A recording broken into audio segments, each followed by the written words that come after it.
Anyway, well, let me just start by saying good morning and welcome to everybody here. And to have this discussion surrounding the possibility of forming a commission.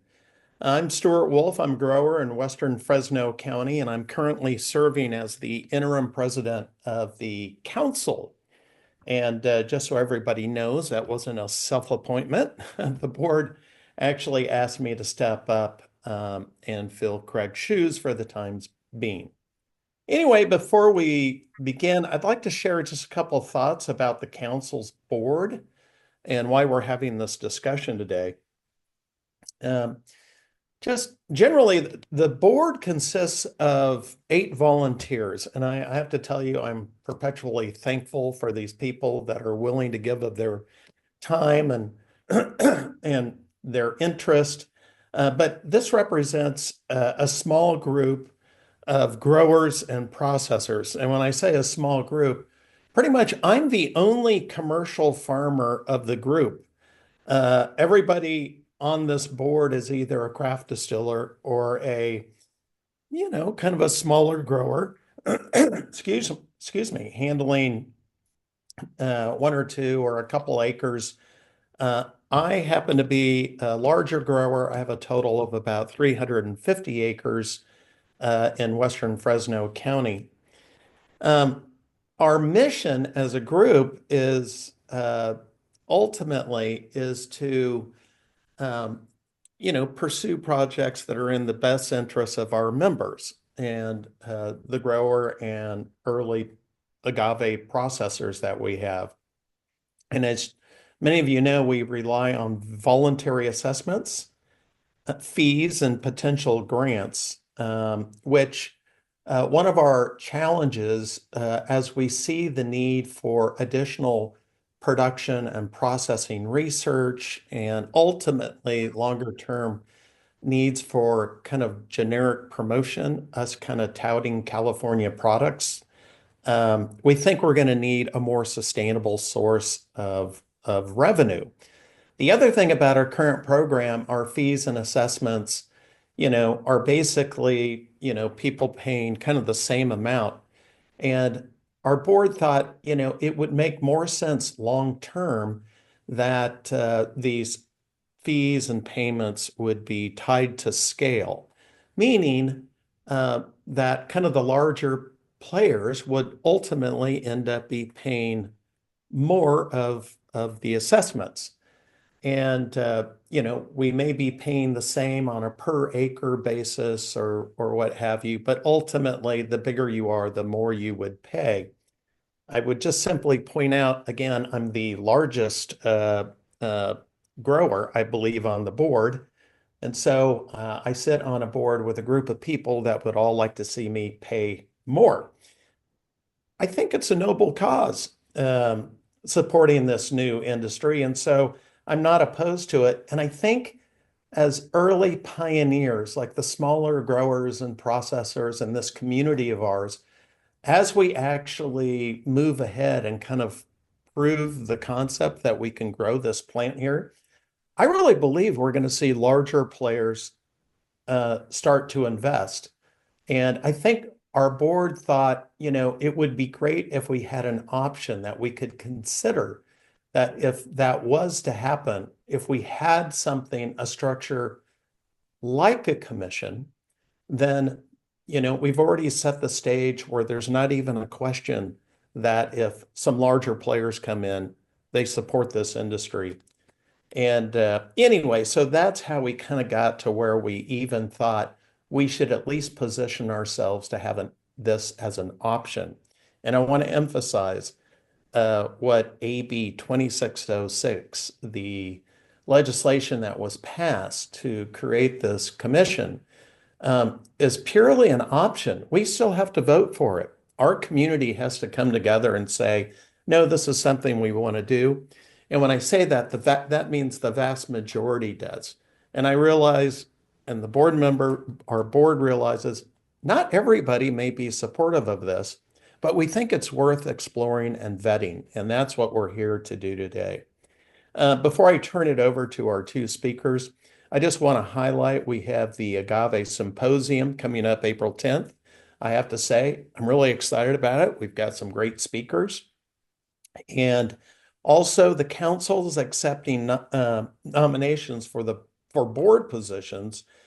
So if you're interested in running, and there'll be a vote, please give us your names. We would love to have people from all walks of our community to participate. And anyway, uh, really, you need to get that done here in the next couple of weeks. So reach out to the council, call them or email them, and let them know if you'd be willing to serve on the board. We would welcome that. I would now like to turn this over to Louie Brown and Taylor, who are going to discuss for about 10 or 15 minutes just commissions in general. Then they're going to break it down into the more specifically to what is being proposed with an agave commission. And then the balance of the time will be open for questions. And we would ask that you would submit the questions because we have so many people here. We would like you to submit questions through the chat room, if you will, and we'll be answering those as we go. This is being recorded, and we plan on posting it on the site, and we plan on having more of these, I'm sure, as we go. But I want to emphasize we are not here today to make a definitive decision on anything, but rather to get more clarity and information about the basic concept of a commission, and whether or not this is a viable option for us will be for this community to decide at a later date. And when I say it's not imminent, I don't think the board, and myself included, think we have anything in the next year to 2 years that we're actually going to be voting on. So with that, I'd like to turn it over to Louie and Taylor. So take it away. Thanks, Stuart. I'm actually going to share my screen. We've got a bit of a presentation for you, and I'll let Louie go ahead and narrate. Excellent. Thank you.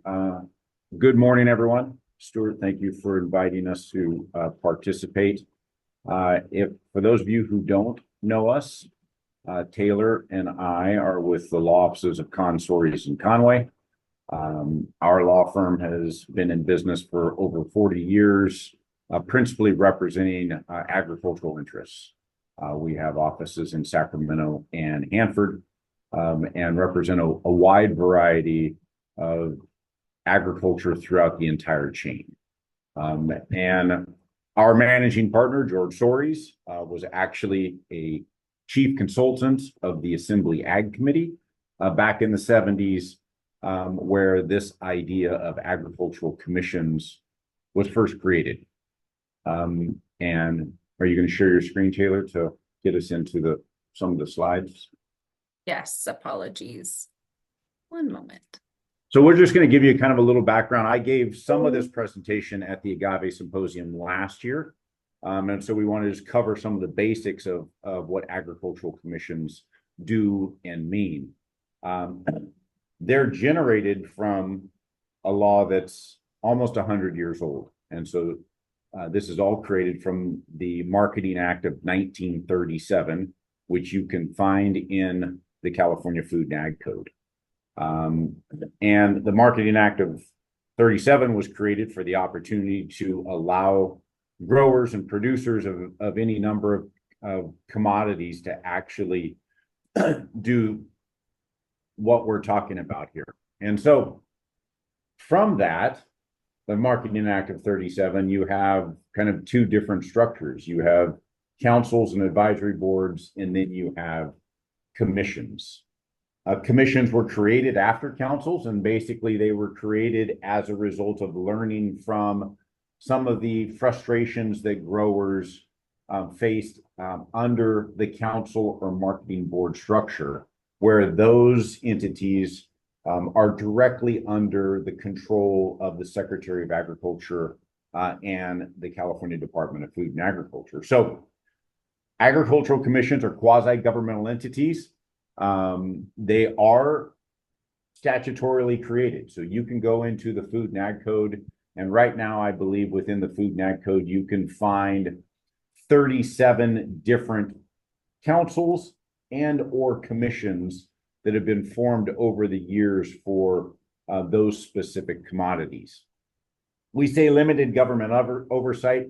The statutory authority actually creates that entity and gives them the police powers of the state to collect assessments from according to their laws. They do provide budgets to the Department of Food and Agriculture. Most commissions have an individual from the department that sits in their meetings and helps them ensure that they're in compliance with their law. But the department really has no say over the activities that a commission can do as long as it's in compliance with their statutory authorities. So there is a board structure generally elected by the members of that commodity to oversee it. All commissions, again, as Stuart said, are formed by the commodity, for the commodity, and continue at the will of the commodity. And depending on how it's set, commodity can be simply producers, or like we have in the Agave Commission as written, producers and what we call handlers of the product. So every commission is set up with a five-year statutory review, giving the ability of the entities within the commodity to determine whether or not that commission exists. And we've had some commissions that have been voted out over the years because the producers of that commodity decided that it was in their best interest to go in a different direction.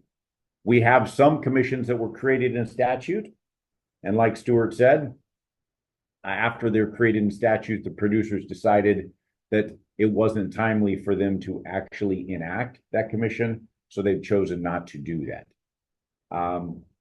Commissions can do a variety of things. They can do marketing and promotion, but nowadays we see most commissions getting involved in the research and regulatory compliance issues that impact that commodity. Next slide, please, Taylor. So I'll give you just a couple examples of what some of the existing commissions do to give you an idea of the breadth of the activities.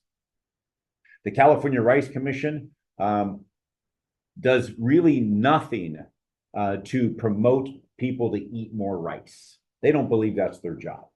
They believe their job is to protect the rice growers of that commodity, and by doing so, they manage a number of regulatory programs for the entity. They have their own pesticide runoff regulatory program that they actually manage. They collect the data that comes off the fields. They provide that data to the regional water board, and they're the ones that ensure compliance with those programs.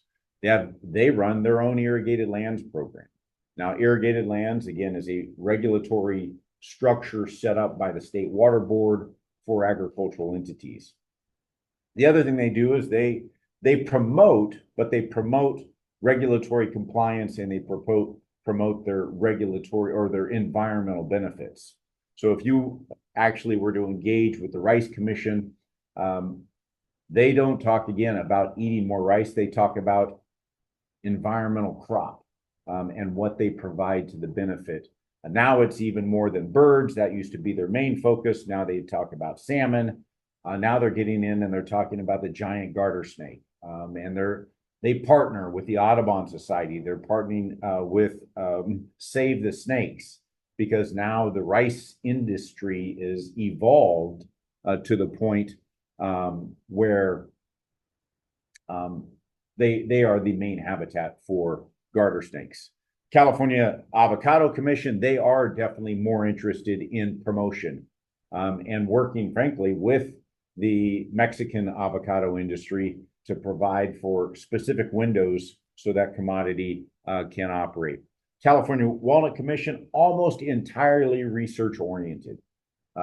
Research focused on health benefits of walnuts and then working to get those health research findings into other areas.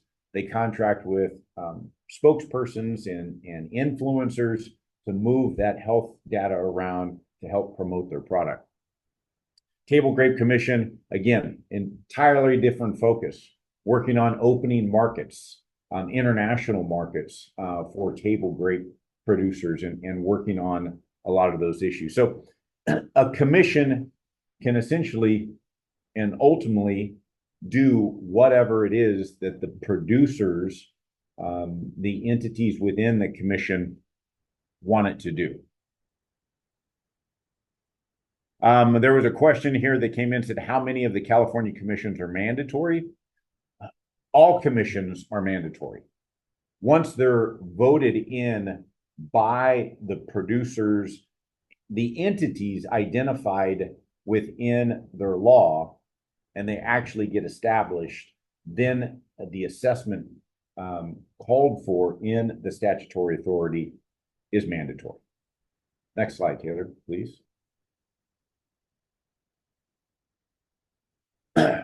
So how is a commission created? Again, like Stuart said, a commission is not created until the industry actually takes specific steps to make that happen.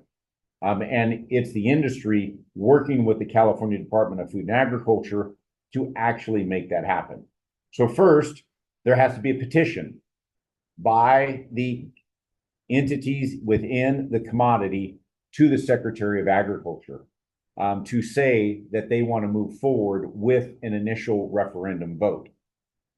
If the Secretary accepts that petition, the Secretary then also expects a deposit from the industry to cover the costs of this initial vote. Once that happens, the Secretary's job, the department's job, is to identify all the entities within the industry that would participate in that initial vote. Once those are identified, the Secretary of the Department of Food and Agriculture sends the ballots out to all those entities, collects those ballots, and if those ballots, when returned, meet the statutory threshold to be approved, then the commission is formed. If there's any monies left over from that initial deposit for the initial referendum, those monies go back into the commission once it's started, and then the commission can proportionally send those back out to the people that invested, or the board of the commission can decide otherwise. It's at that time that a board is elected, and then the commission is created for the purposes within its statutory threshold.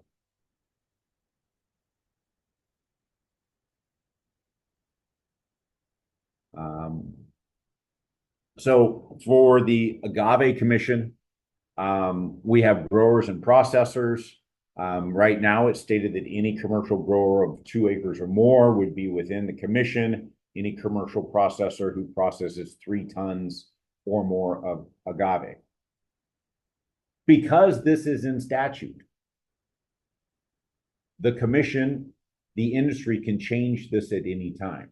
They can go back to the legislature, identify and ask for an author and have the statute changed. We do this on a regular basis.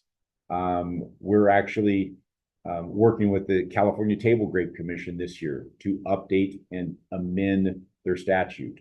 The Avocado Commission, the Apple Commission, and 1 or 2 others are seeking legislative approval to update and change their statute. So what is in law doesn't necessarily mean that it remains in law, and it's up to the industry to determine how to make those things happen. The commission, what can it do? It manages the administrative functions, it conducts research, distributes information, collects assessment.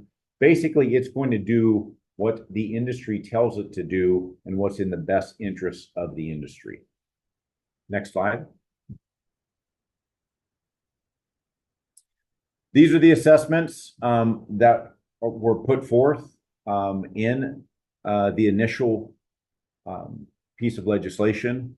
And again, like I said, these assessments, this rule or this language can be changed at any time by going back to the legislature and determining if this in fact is not the right formula or the right assessment base for the industry. Next slide.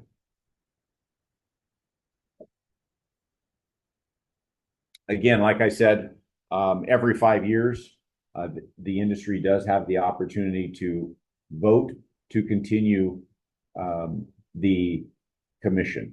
The way that works is generally speaking, the secretary will call for a hearing, a public hearing, and give anyone in the industry, frankly, anyone who wants to, the opportunity to share concerns, benefits, etc., on whether or not the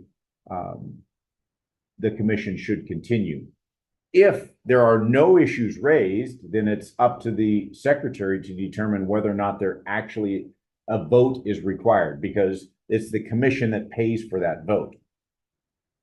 But again, if the secretary hears any concerns or has any doubt as to whether or not the commission is working in the best interest, the secretary can call for that vote to happen every 5 years and allow the industry to determine whether or not it should continue. In between that 5-year period, a group of growers, a group of processors can come together. They can petition the secretary to state that we don't believe that the commission is working on our best interests.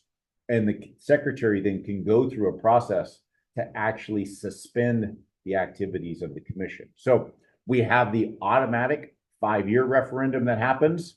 And then in between, if growers or producers have different concerns, they can approach the secretary for that. Next slide. All right. Taylor, there's We've had a couple questions in the chat, if it's possible for us to go through that. I wanted to start with, we had a question on the assessment. Sorry, I'm going to go back through that. Can you all still see my screen? Yes. Okay. One question was, why a scaled versus a single fee?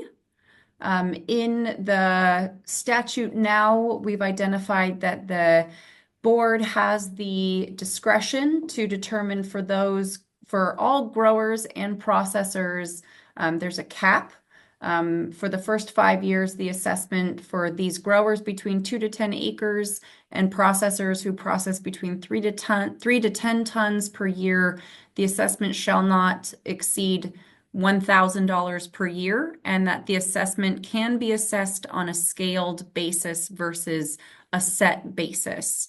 I think I want to share the intent, I think, behind having a scaled component, which is consistent with how other commissions have managed their assessments, was there's wide discrepancy, as many of you know, within the industry of what your margins are between 2 to 10 acres and 3 to 10 tons. You are a new burgeoning industry, and so I think there was an appetite to be able to provide flexibility as necessary within those categories of production in order to deal with the diversity of production and the diversity of capacity between those scales of production. So that was one question within the chat. Another question was had about why a commission versus the Agave Council, and a question about how do voluntary trade associations work together or not with commissions on items like research, promotion, and marketing. And I'm paraphrasing things, folks. So the Agave Council, as it's set up right now, is a voluntary trade association. And there are a number of those, of course, within the agricultural industry.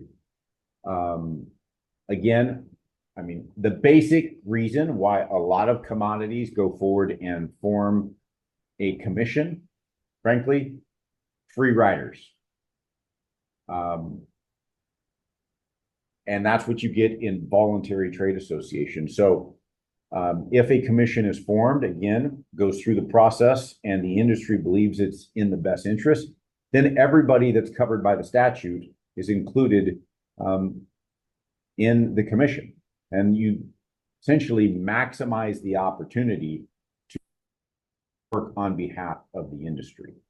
So there are areas in the state where, and for example, there's the California Table Grape Commission, and they work hand in hand with the California Fresh Fruit Association. The Table Grape Commission wants to focus on issues like international trade and access to new markets and research for table grapes. They allow the Fresh Fruit Association to handle some of the larger political issues, labor issues, for example, that come together. The other main issue or main area where commissions work with trade associations is commissions are prohibited from doing political activity. So they cannot make political contributions. They can't get involved in those issues. So there are areas where then the entity, the growers, the producers of that commodity rely on the trade association to do some of the political activities that you see within the industry. Happens the same, the California rice industry as the California Rice Industry Association, formed principally to do political activity, and then they work and they allow the California Rice Commission to do the regulatory activity for the industry, do the lobbying activity for the industry. So there's plenty of examples throughout agriculture where you have a commission that may be doing one thing or a couple things, and then they work in partnership with a trade association to do some of the other activities that are either not in the best interest of the commission or they're prohibited from doing. We've got a couple questions on impacts to small versus large growers and processors. There's a question of if a large company like Gallo decided to enter the business, would they be obligated to pay into the commission? Yes. If a commission is formed by a group within a commodity, then anyone who then enters into that commodity at any given point and meets the minimum qualifications established in statute, then they are required to pay the assessments of the commission.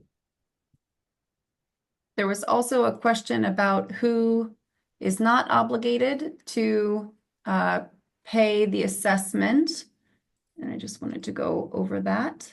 Under the current standard, growers who grow below 2 acres of agave in California and processors who process less than 3 tons of agave per year are not subject to commission law and therefore also not subject to the assessment. Let's see, there's some questions coming in now. There's a question, what is the assessment for an agave grower growing 10 acres or more? So right now, under the current statute, for the first 5 years, first, the board of directors for the Agave Commission would make the determination of what the appropriate assessment is for all growers that are subject to the commission law. The constraint in the first 5 years is that the board of directors cannot assess greater than $1,000 a year on any grower that grows between 2 acres and 10 acres. That doesn't mean that they can assess to the maximum cap. That just means that they can't assess greater than that. So if you are growing greater than 10 acres, that also means you could be assessed greater than $1,000 a year. It could also mean you could be assessed lower than $1,000 a year. It would be the decision of the board and based on the activities that they would have an interest in pursuing and the costs that they would need to carry those activities in order for them to determine what the appropriate assessment is on a range of producers. And they have the authority to scale the fees, but they don't have the obligation. So they could make the decision to set a flat rate of fees across all producers, regardless of acreage, or they could choose to scale. So the law is intentionally flexible to adapt to whatever the board and by extension, the growers and processors decide is best for them. I hope that answered that There's question. also controlling language in the statute that states that the assessments shall not exceed the reasonable cost of achieving the chapter. So, and again, reasonable can be defined in many different ways, but this is in there so that, like Taylor was saying, the board can't simply say, we're going to go and anyone over 10 acres, we're going to charge them $50,000. That's not reasonable. There's those constraints. And so the statute sets the maximum, and then the board that's elected by the industry actually then determines on an annual basis what is reasonably needed to accomplish the goals. And that's established by a budget. That budget is shared with the Department of Food and Agriculture, and there's a process that goes through that as well. Louie, there's a question. For those that are paying a larger assessment fee, did they have more votes?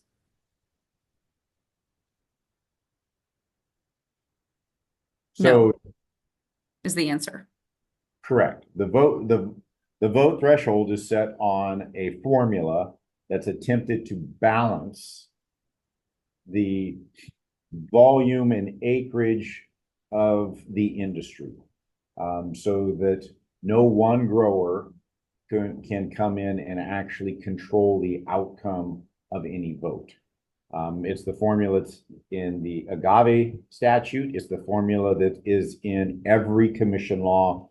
And frankly, it's been the formula that's been used for 40 years and has seemingly worked to provide for that balance of and trying to create as equitable of a solution as possible when it comes to voting in an industry.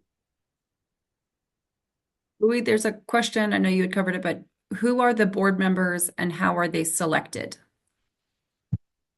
Board members, can you find that? Yes. Thing right there.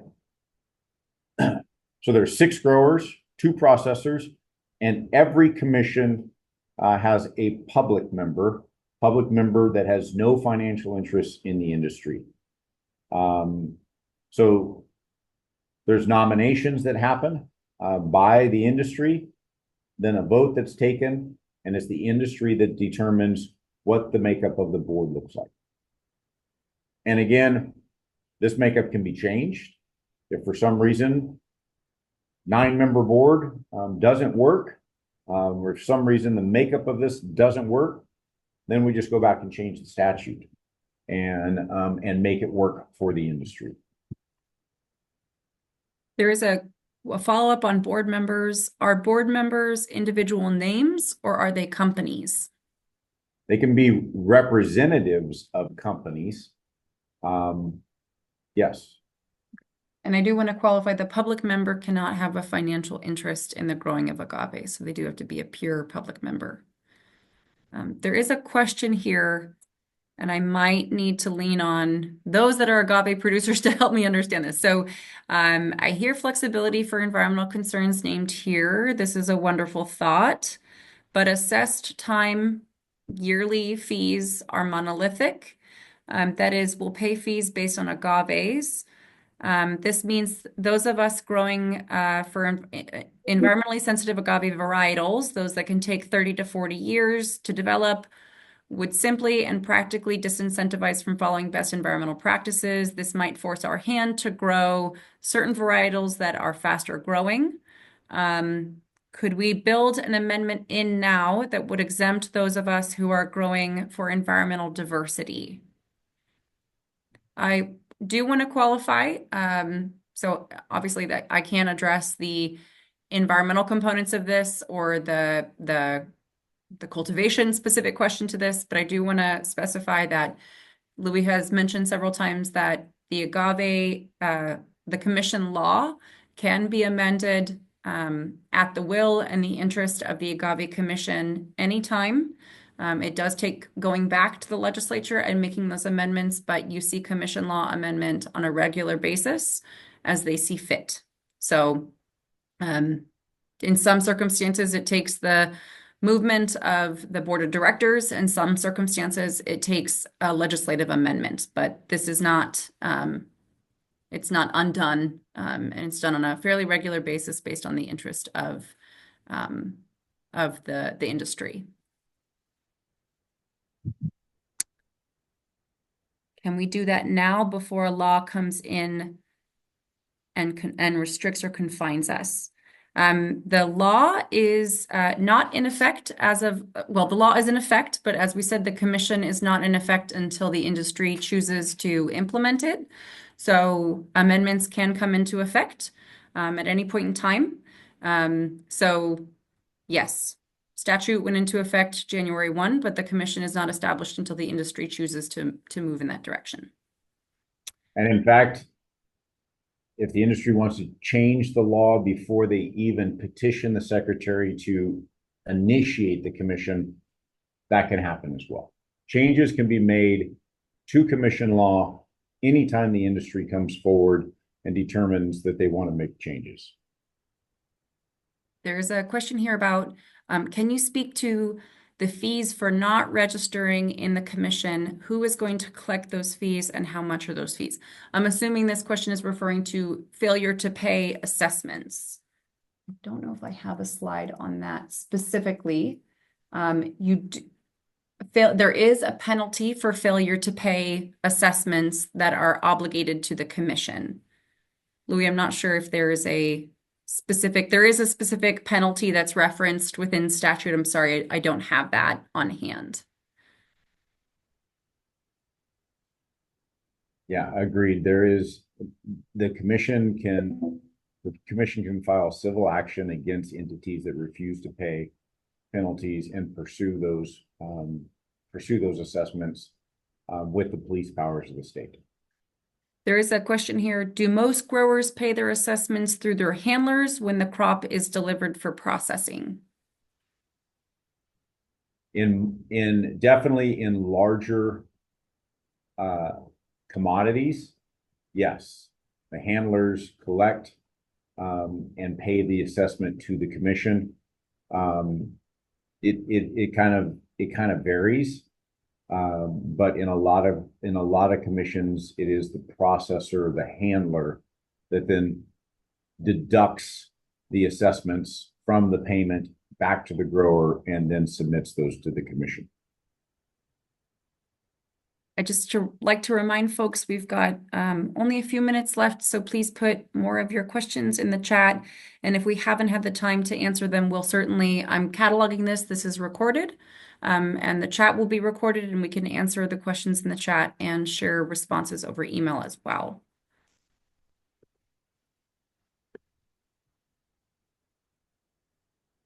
It looks like there is a question here. I'm assuming this is about administrative overhead for CDFA. Does CDFA take an administrative overhead for helping oversee any of the commission, any of the election component?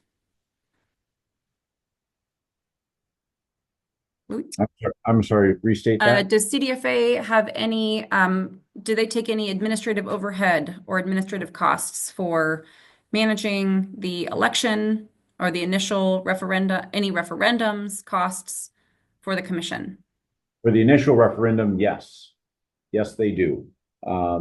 That's why the deposit is submitted to the department to cover their costs. And then commissions do pay some level of pro rata payment to the department for their staff to participate in meetings, for them to review budgets, and those types of issues. There are questions. In addition, CDFA does provides training for commission staff, because we're all following the open meeting laws and those types of issues that happen. So that's why there's that pro rata payment back to the department. They do provide that type of service. They do also conduct compliance audits from time to time as needed. It looks like there are some comments and questions here about changing over to a collection of assessments at harvest and an interest in that. A request for moving forward on amendments before moving into implementing the commission. I want to encourage you all to remember the commission, if it is established, is working in your interest. So if amendments are necessary through legislation, that's something that can be pursued as required. If it requires something that's through a board of director decision, that's also something that can be pursued. All right. Can the commission commence civil action to those not paying fees? I think Louie had said yes, they can pursue civil actions for those not paying fees. Can you please clarify who is in the industry? Is there a specific industry code we are discussing here? I'm sure there is an NICS code for, there is an NAICS code for production agriculture. In the statute, we have defined who is a producer for the purpose of commission law, and it is those who are cultivating agave over 2 acres on an annual basis. That is a producer. And a commercial processor subject to commission law is those who process over 3 tons annually in California. Those are the producers and processors who are subject to commission law. Is your fiduciary duty protecting the commission or an actual grower? I'm not sure if that question was is the board of directors have a fiduciary duty to protect the commission or actual growers?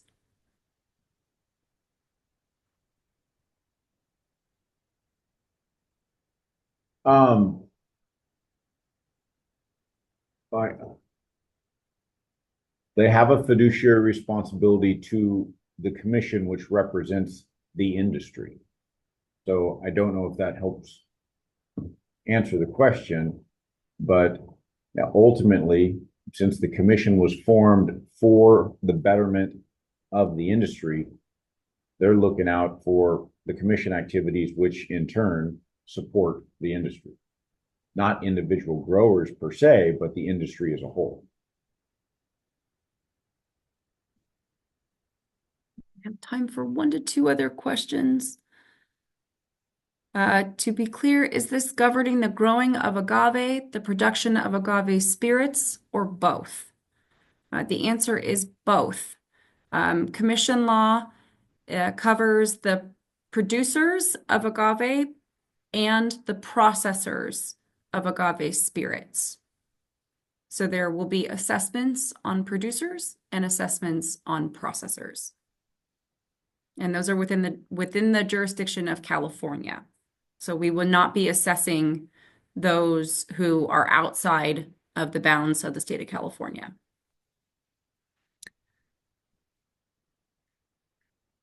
And beyond spirits. I'm sorry, I did not answer that appropriately. Beyond spirits. So it's not just for processing in the interest of spirits, potentially other products as well. The statute is not explicit. How do we formally move forward with amendments we'd like to see? I would ask that offline, please connect with folks from the Agave Council moving forward. So you all know contacts Alec, Stuart, and others on working forward. I think everyone has everyone's best interests in mind in trying to move forward with a fruitful and productive agave industry here in California. Might have time for 1 more question. Let's see. Okay, you stated 2 acres per year. If someone only has 4 acres and generates their crop every 5 years, is the threshold met each year of every 5 years? I'm sorry, I'm trying to read this question, folks. 2 acres per year threshold if someone only produces 5 years. You know, I might have to answer this question offline. All right. I'm so sorry, folks. I see more questions coming in. We will be happy to answer these offline. Please, with more questions, considering we're going to be closing out the chat, please reach out to Alec. His email is Alec, ALEC, at californiaagave.org, and we'll keep having many of these conversations. We really appreciate your time today. We would encourage you all to also participate in the symposium. There'll be many conversations that are had there. And thank you for your time today. We'll respond to more questions over email. But once again, thank you so much for your time, and we hope you learned more. And if you have any questions, connect with Alec and others. Thanks, everyone. Have a great day.